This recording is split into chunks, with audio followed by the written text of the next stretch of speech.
आइए आज हम फिर एक बार पवित्र शास्त्र बाइबल में से देखेंगे। मनुष्य जाति के लिए परमेश्वर आज सीधी बातें करना चाहता है, क्योंकि पवित्र शास्त्र बाइबल का परमेश्वर मनुष्य जाति को बचाने आया और उनका उद्धार करने आया है।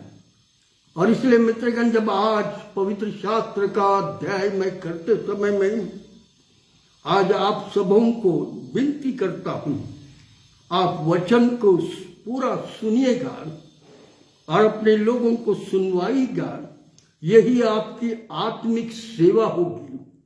पवित्र शास्त्र बाइबल के अंदर से आज परमेश्वर मनुष्य जाति से सीधा इसलिए बातचीत कर रहा है क्योंकि समय थोड़ा है, और थोड़ा होने के कारण परमेश्वर को हर मनुष्य जाति की आत्मा की चिंता है। वह नहीं चाहता कि कोई मनुष्य जाति नाश हो, उसकी आत्मा का नाश हो, परंतु हर मनुष्य जाति अनंत जीवन पाए। इसीलिए पवित्र शास्त्र बाइबल में बड़े सुंदर रीति से लिखा हुआ है। मत्ती रचित सुसमाचार 16 और 26वें वचन में, यदि मनुष्य सारे जगत को प्राप्त करे, यदि मनुष्य सारे जगत को प्राप्त करे और अपनी और जगत को प्राप्त करे और अपने आत्मा और प्राण की हानि उठाए तो उसे क्या लाभ होगा।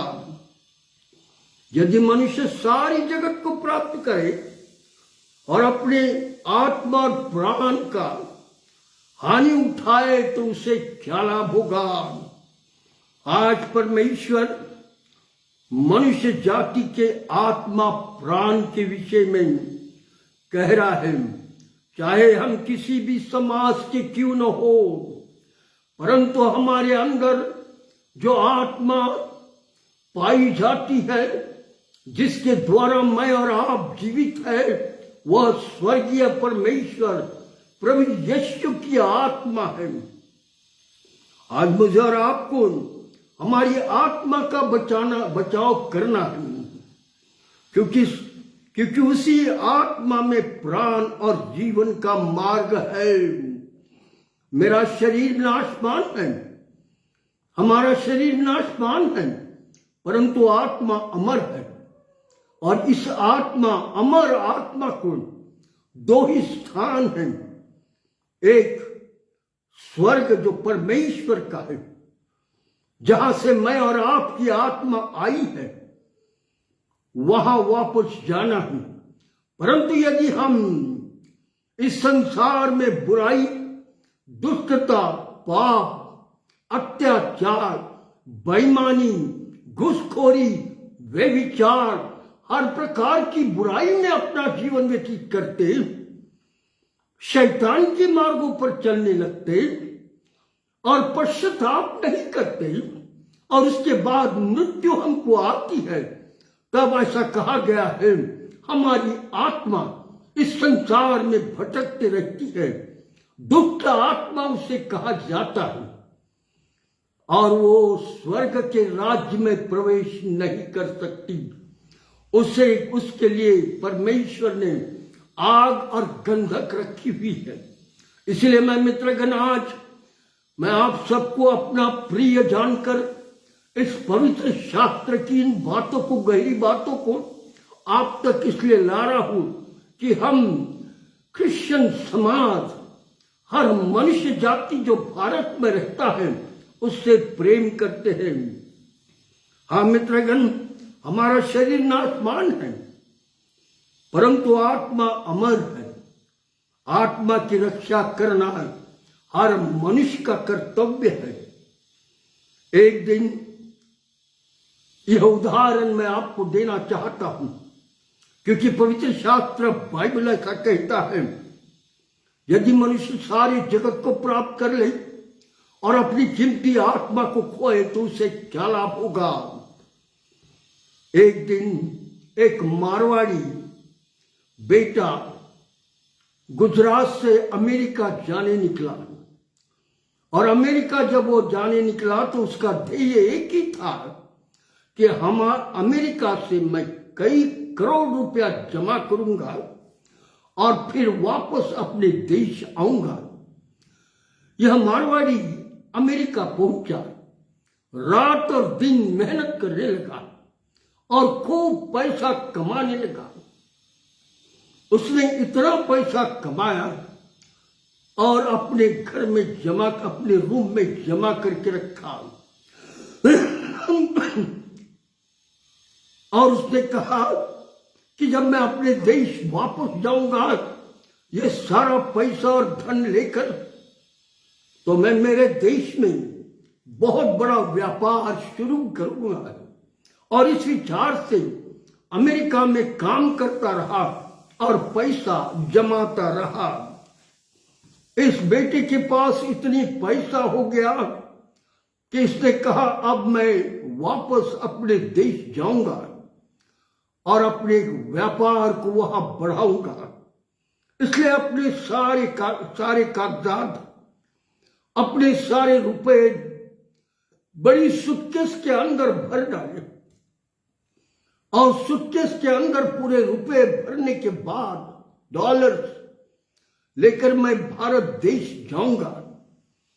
ऐसा कहते ही यह बात वो कर ही रहा था, अपने दोस्तों को कहने लगा मैं अब अपने देश चला जाऊंगा। उसके मित्रगण उसके घर रूम में आए। उन्होंने कहा भाई तू अपने देश जा रहा है, ये इतनी सूटकेस क्या है? उसने कहा उसमें कीमती चीजें रखी हुई है जो मैं अपने देश ले जाऊंगा और वहां पर उसका व्यापार करूंगा। दोस्तों ने कहा तो पानी के जहाज से भारत देश वापस लौट रहा है, परंतु यह ध्यान रखना इतनी सूटकेस से भरी हुई नोट्स लेकर अगर जाएगा और समुद्र में कोई आंधी तूफान और जहाज का कुछ प्रॉब्लम खड़ा हुआ तो सारे के सारे नोटे और सारी सूटकेसें तेरी चली जाएगी। यह जवान ने यह सुना और उसने कहा अरे बाप रे, ये तो मेरा बड़ा नुकसान होगा। और इसलिए उसने विचार किया और मार्केट में गया और देखने लगा कि मैं कौन सी ऐसी कीमती चीज यहां से लेके जाऊं ताकि रुपया मैं उस कीमती चीज को खरीदने के लिए लगाऊं और वो चीज ले जाने में मुझे आसान होगा।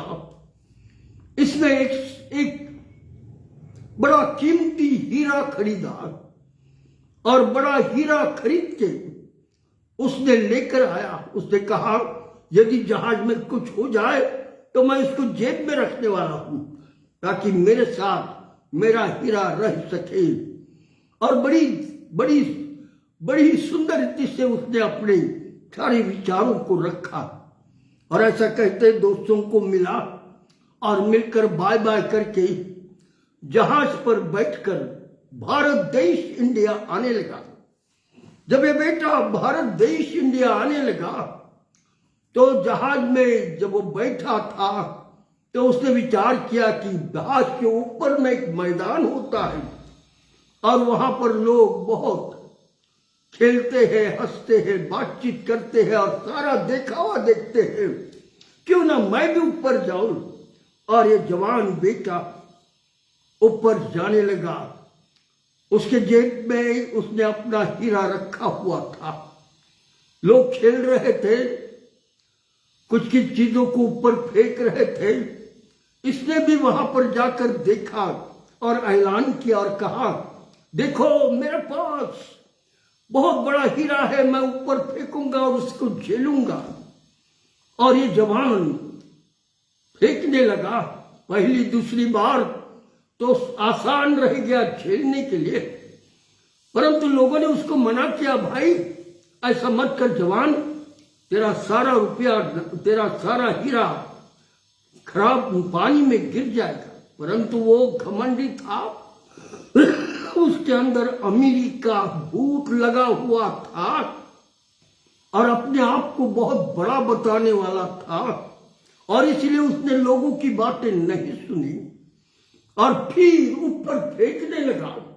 जैसा ही उसने उस हीरे को फेंका, जहाज के समुद्र के में पानी के कारण जहाज बड़े जोर से हिल गया, और जो हिलता ही जो जो हीरा उसके हाथ में आने का था वह सीधा जाकर समुद्र में गिर गया। मित्रगण, ये जवान बेटा रोने लगा। ओ मैंने क्या किया, रोने लगा। मैंने कीमती हीरा मैंने गंवा दिया। हाँ मित्रगण, मनुष्य ने सारी जगत को प्राप्त कर लिया और अपनी कीमती आत्मा को खोया तो उसे क्या लाभ होगा। आज मुझे और आपको सोचना है, हमारी आत्मा जो परमेश्वर ने दी हुई है वो सबसे ज्यादा कीमती है, क्योंकि उसके लिए अनंत जीवन रखा हुआ है। और इसीलिए मित्रगण, पाप, बुराई, दुष्टता, घमंड, इन सब से मनुष्य जाति को दूर रहना अवश्य है। और इसलिए पवित्र शास्त्र का परमेश्वर मनुष्य जाति को बुराई से दूर रहने के लिए बार बार कहता है, क्योंकि वह जानता है कि ऐसा मनुष्य जाति करने से उसकी आत्मा का नाश होगा। और हमारा प्रभु, आपका प्रभु यीशु नहीं चाहता किसी मनुष्य का नाश हो। मित्रगण, आज प्रभु का वचन बड़ी सुंदर रीति से सुनिएगा और आपको प्रभु आशीष दे, क्योंकि ऐसे वचन जो परमेश्वर मनुष्य जाति से करता है वह अद्भुत है। और ऐसा लिखा हुआ है, इसी कदर मनुष्य जाति परमेश्वर ने दी हुई कीमती आत्मा को, प्राण को गवा देगा तो उसका नाश होगा। परंतु आज हमको और आपको उसकी रक्षा करना अवश्य है। मनुष्य ने सारी जगत को प्राप्त कर लिया और अपनी कीमती आत्मा को खोया तो उसे क्या लाभ होगा।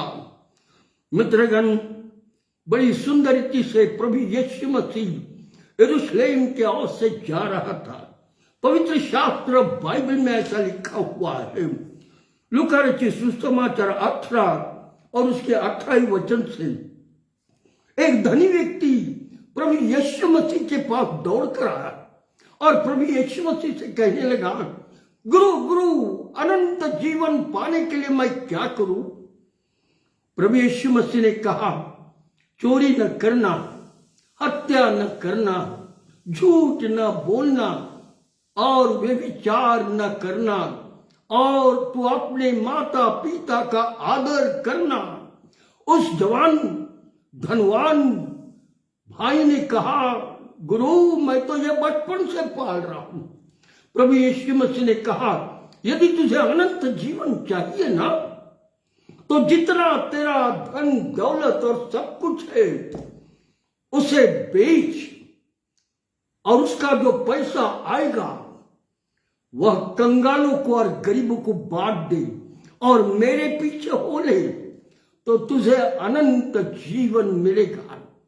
मित्रगण, ये जवान यीशु के पीछे आने के बदले वापस भाग गया, क्योंकि इसका प्रेम इसके धन दौलत पर था।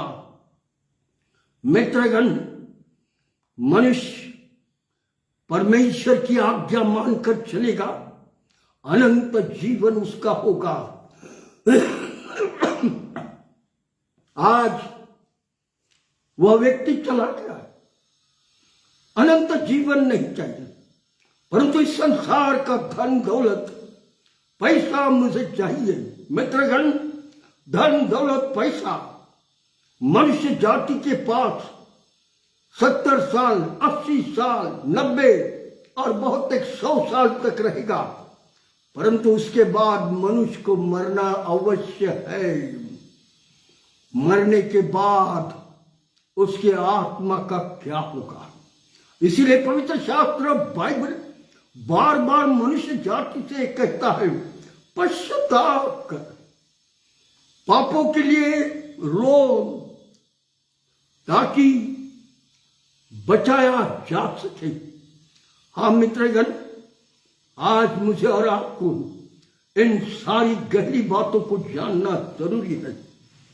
एक दिन एक रायपुर का गांव जिला है, हम सब जानते मध्य प्रदेश में, झारखंड में यह रायपुर है। और इस रायपुर में के देहात में एक क्रिश्चियन परिवार रहता था। देहात के अंदर रहते समय में यह बेटा गांव के अंदर मैट्रिक तक स्कूल पढ़ चुका।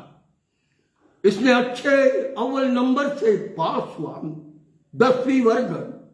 और उसके बाद उसके माता पिता और उस बेटे ने कहा, पप्पा मम्मा मुझे और पढ़ने की इच्छा है। माता पिता बहुत खुश हो गए, बच्चों को लेकर रायपुर आए और रायपुर में आकर घर ढूंढने लगे और कॉलेज ढूंढने लगे। और एक कॉलेज में इस जवान बेटे को एडमिशन मिल गया। माता पिता घर ढूंढने लगे, मिलते मिलते एक तीन माले का घर था। उसके ऊपर वाला तीसरे माले पर एक रूम था, वह किराए से लिया और इस जवान बेटे की व्यवस्था की।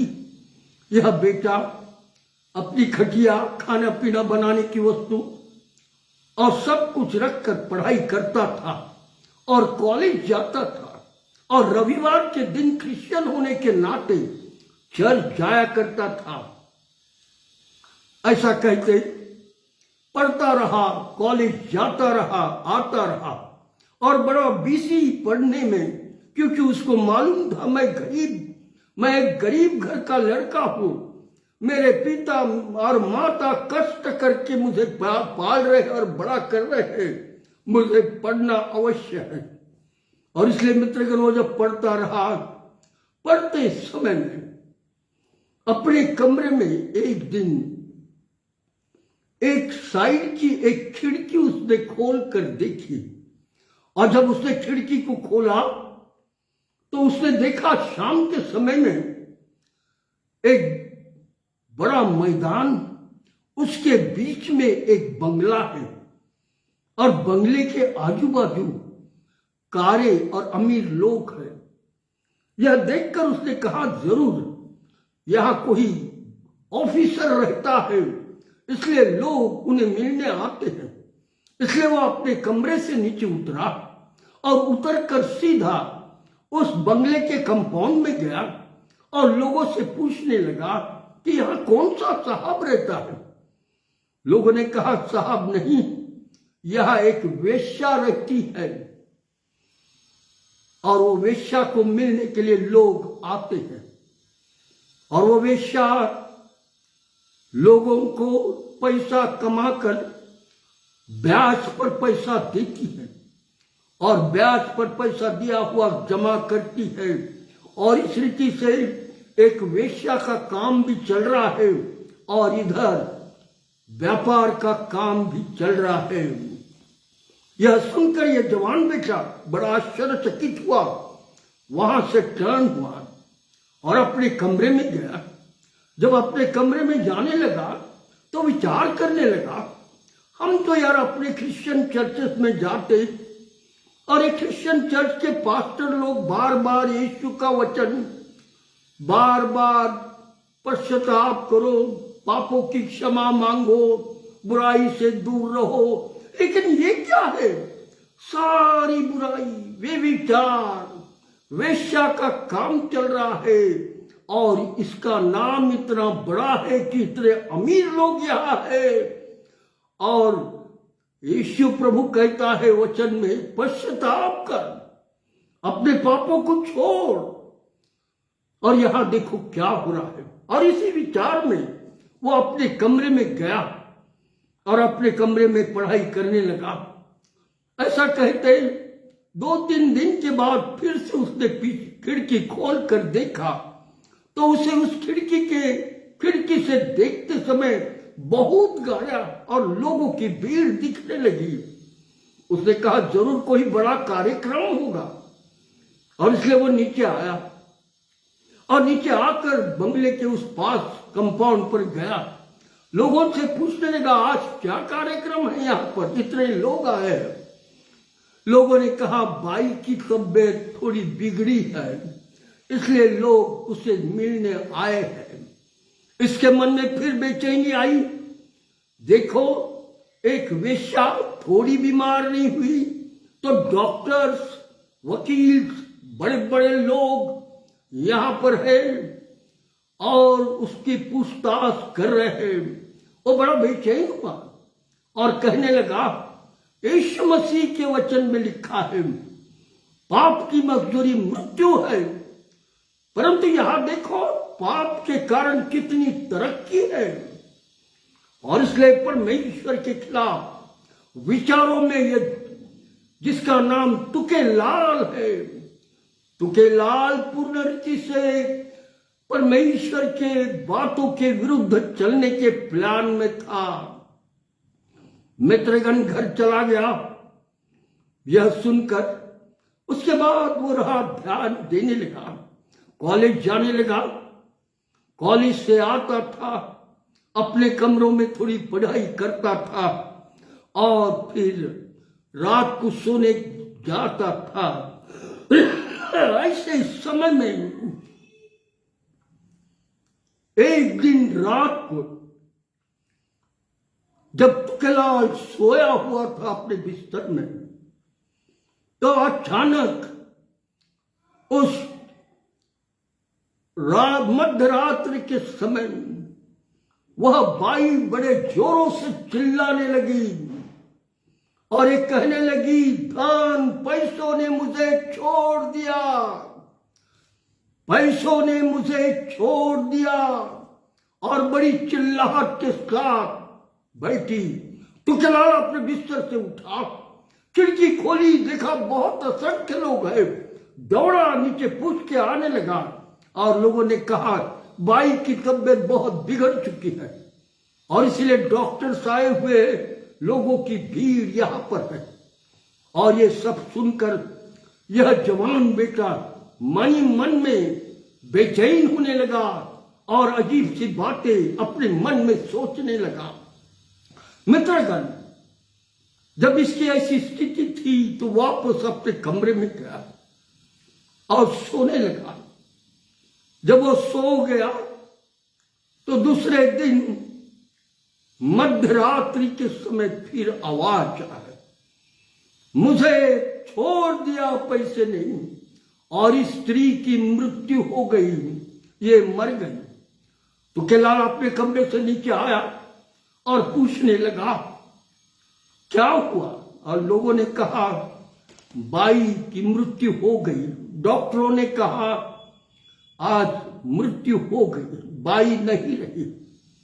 उसके कुछ ही देर तक वो वहां खड़ा रहा, बड़े विचार में था। और लोगों में से एक लीडर निकला और उसने कहा कल 11 बजे यहां से एक बड़ा प्रोसेशन निकलेगा और हम बाई के शव को मशान घाट लेकर जाएंगे और बाई को हम सब आखिरी विदा करेंगे। यह जवान तुकेलाल वापस अपने कमरे में गया और जब वो सोया, मध्यरात्रि के समय में बेचैनी उसके अंदर थी, वचन के लिए गड़बड़ी थी, परमेश्वर पर विश्वास के लिए थोड़ा अधूरा होने लगा था और ऐसे समय में सो गया। दूसरे दिन सवेरे उठा, इंतजार कर रहा था और देखने लगा खिड़की खोलकर कि क्या व्यवस्था हो रही है। उन्होंने देखा 10 बजे एक ओपन खुली गाड़ी लाई गई और उस खुली गाड़ी में फूलों के फूल डाले गए और उसके ऊपर उसकी लाश रखी गई। लोग फूल फेंकने लगे और ठीक 11 बजे आगे पीछे गाड़ियां, बीच में वो लाश की गाड़ी बाई की और बैंड बाजा बजाने वाले आगे और लोगों की भीड़ निकली। तुकेलाल अपने ऊपरी कोठरी से देखने लगा और उसने कहा वारे वाह ईश्वर, वारे वाह प्रभु, देख के वे विचार करने वाली स्त्री, इसके लिए कितने लोग आज जमा हुए। मैं यहां कितने दिन से रहता हूं, एक व्यक्ति मुझे मिलने नहीं आया। और अपने मन में चीरने लगा। तो लाल बेचैन था और देख रहा था लोग फूल फेंक रहे और उसके घर के सामने से ये बारात निकल के चली। कहा मशान घाट। जब ये उसके पास से पार हो गई और मशान घाट की ओर निकल गई, यह विचार करता रहा, कहा मैं आज कॉलेज नहीं जाऊंगा। और कॉलेज नहीं गया, बड़ा बेचैन रहा, कमरे में इधर उधर घूमने लगा। बहुत भारी विचारों में इसका माइंड चलने लगा। और रात शाम हो गई, रात हो गई। तुकेलाल अपने बिस्तर पर सोया हुआ था। मित्रगण, जब तुकेलाल अपने कमरे में सोया हुआ था, मध्य रात्रि को एक फरिश्ता, एक स्वर्गदूत उसके कमरे में आया।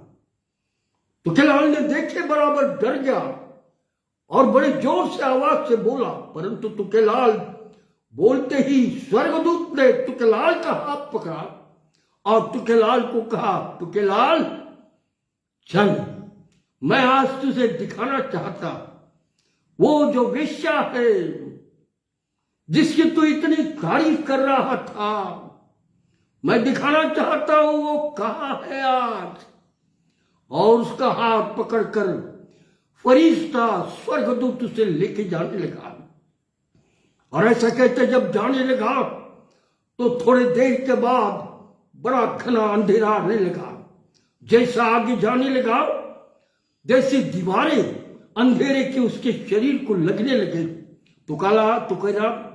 तुकेलाल ने कहा, मैं जब उनके स्वर्ग फरिश्ते के साथ जा रहा था तो ऐसा लग रहा था कि मेरे शरीर को अंधकार की दीवारें लग रही हैं। और इसके बाद जब मैं जाने लगा, आगे स्वर्गदूत ने कहा, तुकेलाल देख देख देख, वह वेश्या स्त्री आज कहां पर है। अब तुकेलाल ने अपनी आंखें खोलकर देखा और क्या देखता, वो वेश्या आग और गंधक में तड़प रही है। आग और गंधक में उसकी स्थान हो गया, क्योंकि पाप, बुराई, दुष्टता, व्यभिचार, अत्याचार, बेईमानी, घूसखोरी, इन सब के पाप करने वाले लोगों का स्थान आग और गंधक होगा। तुकेलाल देखकर डर गया, झटका मारकर वहां से भागा और अपने कमरे में रोने रोने लगा, पश्चाताप करने लगा। अपने तमाम पापों के लिए रोकर कहा, प्रभु यीशु मुझ गुनहगार पर दया कर, तेरे मूल्य रक्त से मेरे पापों को धो। जब तुकेलाल प्रार्थना करते हुए रो रहा था, ओ परमेश्वर ने उसे छू लिया। तुकेलाल रोता रहा, सारी रात रोता रहा। ओ तुकेलाल ने कहा, ओ मेरे जीवन को प्रभु ने आज स्पर्श किया। मित्रगण, तुकेलाल जब चर्च गया तो चर्च में सर्वप्रथम खड़ा होकर पुलपिट पर आकर रोने लगा, अपने पापों को कबूल करने लगा और लोगों को कहने लगा, प्रभु ने मुझे कैसा दर्शन दिया। हाँ मित्रगण, आज मनुष्य जाति को वक्त है कि वो बदल जाए, अपने जीवन को परमेश्वर के हाथ में दे दे। तुकेलाल बदल गया। तुकेलाल का जीवन परिवर्तित हो गया। तुकेलाल पास्टर बना और वेस्लियन चर्च रायपुर के पास चर्च का पास्टर बना। हाँ मित्रगण, मैं जब 1980 में राजनांदगांव के वेस्लियन चर्च में प्रचार के लिए बुलाया गया था, क्योंकि वेस्लियन चर्च का 100 साल पूरा हुआ था। मुझे प्रचार करना था पूरे 8 दिन मैं प्रचार करता रहा। मेरे साथ पुलपिट पर डॉक्टर अब्राहम, प्रोफेसर देवदासम, पास्टर तुकेलाल और बाजू में क्रॉम्पटन पास्टर बैठे थे। मैं प्रचार करता था और जो लोग चर्च के अंदर एकत्रित हुए थे, परमेश्वर का वचन उनके दिलों से बातचीत करता था और लोगों ने अपना जीवन प्रभु को दिया। हाँ मित्रगण, उस तुकेलाल को मैं मिला। हाँ मित्रगण, परमेश्वर मनुष्य के जीवन को बदल डालता। आज वक्त कम है, पवित्र शास्त्र के अनुसार मुझे और आपको विश्वास करना है। प्रभु का आना नजदीक है। Very short time for us. We need to know the truth. We need to know the Jesus Christ, क्योंकि समय थोड़ा है। हाँ मित्रगण, हमारा जीवन व्यर्थ नहीं है, हमें अनंत जीवन जाना है और इसलिए उसके लिए एक ही मार्ग है और मार्ग पश्चाताप करो अपने पापों के लिए। अपने पापों के लिए रो। प्रभु यीशु से कहो, मुझ गुनहगार पर दया कर प्रभु, मुझे बचा ले प्रभु। आज जहां कहीं भी आज वचन सुनकर आप है, चाहे घर में हो, चाहे आंगन में हो, चाहे बसे में हो, चाहे सफर में हो, अगर आप वचन सुन रहे, वही अपने आप को नम्रता के साथ प्रभु के पास आओ और प्रभु से कहो, प्रभु यीशु, आज के वचन के द्वारा तूने मेरे दिलों को स्पर्श किया और ये मैं समझ लिया कि मनुष्य ने सारे जगत को प्राप्त कर लिया और अपनी कीमती आत्मा को खोया तो उसे क्या लाभ होगा। हाँ मित्रगण, आज वक्त है मेरे और आपके लिए। प्रभु आपका इंतजार कर रहा है। टाइम थोड़ा है, वो वक्त आ जाएगा जिस दिन हमारा आवाज परमेश्वर नहीं सुनेगा, परंतु आज हमें प्रभु सुनकर दया करने के लिए तैयार है। यदि आज नम्र होकर प्रार्थना करोगे तो परमेश्वर सब कुछ बदल देगा। आज मेरे भारत देश को प्रभु यीशु मसीह की जरूरत है। आज मेरे भारत देश के हर एक व्यक्ति और परिवार को सत्यता की जरूरत है, प्रभु यीशु की जरूरत है। और जब सत्यता और प्रभु यीशु का प्रेम उनके अंदर आएगा तो जो आज आप मार्केट में और सब जगह पे धिंगाना देख रहे हो वो नहीं होगा। भारत देश के लोग सभ्य बनेंगे, जीवते परमेश्वर को याद करेंगे और कहेंगे हम बुराई नहीं करेंगे। मित्रगण, वचन आपके पास आ गया है, आपके जीवन को प्रभु बदल देगा। आइए हम प्रार्थना करें। हमारे अत्यंत दयालु परमेश्वर पिता, आकाश और पृथ्वी के निर्माण करता, हम पापियों के उद्धारक, आज तेरे प्रिय लोगों के मध्य में तेरा वचन मैंने दे दिया। जो कोई सुन रहा होगा उसे आशीष दे। हे दयालु प्रभु, उसके परिवारों को आशीषित कर। हमारी तुझसे प्रार्थना है, आज मेरे देश पर अपनी आशीष रख। देश के अंदर चली हुई सारी वारदातों को प्रभु यीशु केवल तू ही एक शांत कर सकता है और इसलिए हम तुझसे प्रार्थना करते, अपनी सामर्थ्य नहीं और लोगों के दिलों से तू बातचीत कर। प्रभु धन्यवाद देते तेरे सारे आशीषों के लिए। आज यदि कोई दुखी है, कोई परेशान है, कोई लाचार है, कोई बीमार है, तो उसकी सुधि तू ले और उसे चंगाई दे। जितने भाई बहन आज इस वचन को सुनेंगे उनके जीवन से तू बातचीत कर, यीशु प्रभु के नाम से। आमीन, आमीन।